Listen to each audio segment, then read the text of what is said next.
Marcel, il est capable de plein de choses et Marcel, il aura très certainement une vie quasi autonome, voire complètement autonome, il est bien parti pour. Il aura très certainement un travail, en ESAT ou en milieu ordinaire, mais voilà, ce sont des gens comme nous autres, en fait, on a tous notre place sur Terre et donc il faut leur faire leur place, quoi.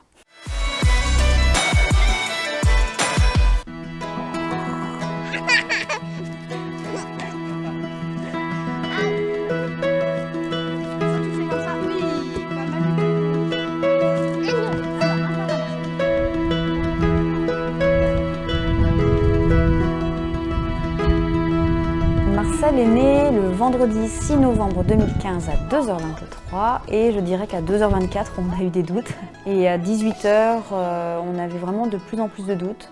On a fait revenir une pédiatre dans la chambre et donc elle a commencé par nous dire oui d'accord, mais c'est pour ça en fait que je vous demandais s'il y avait des yeux en amande dans la famille.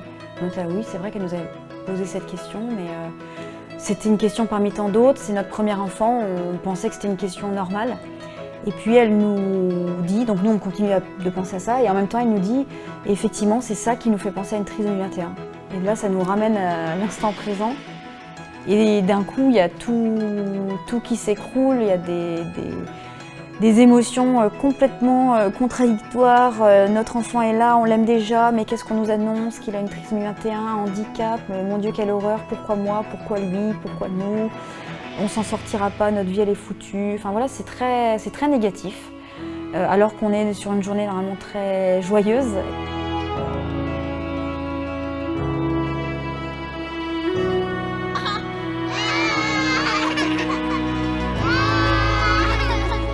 Les réseaux sociaux, au départ, c'était donc pour sensibiliser à la journée mondiale qui allait arriver 15 jours plus tard, parce que j'ai ouvert le compte Facebook le 6 mars 2016, quand Marcel avait 4 mois.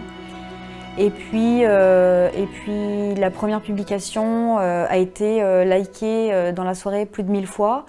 Puis je me suis dit, tiens, il y a peut-être un truc aussi, les gens finalement sont intéressés, sont sensibles, sont bienveillants.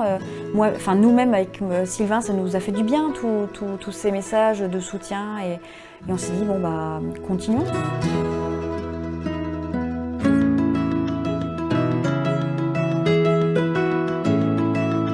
Je suis encore en contact avec des mamans qui m'ont contactée. Je pense notamment à Stéphanie, la maman de Louise, qui m'a appelée 4 jours après sa naissance. Elle venait juste d'avoir le diagnostic quelques heures auparavant.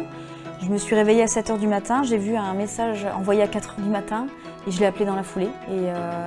Et depuis, voilà, on se suit, on s'est vu plusieurs fois, on a fait plein d'actions communes de sensibilisation.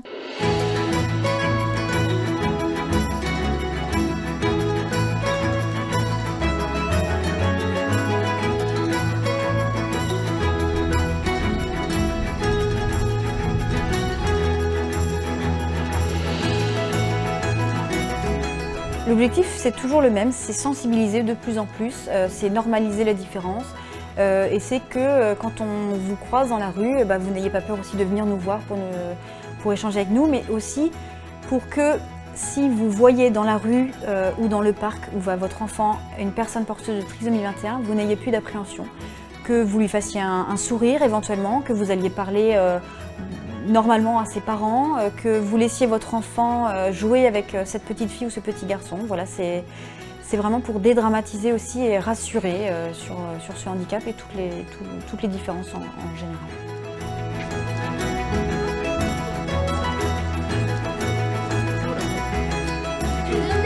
Tu es malade? On l'emmène où?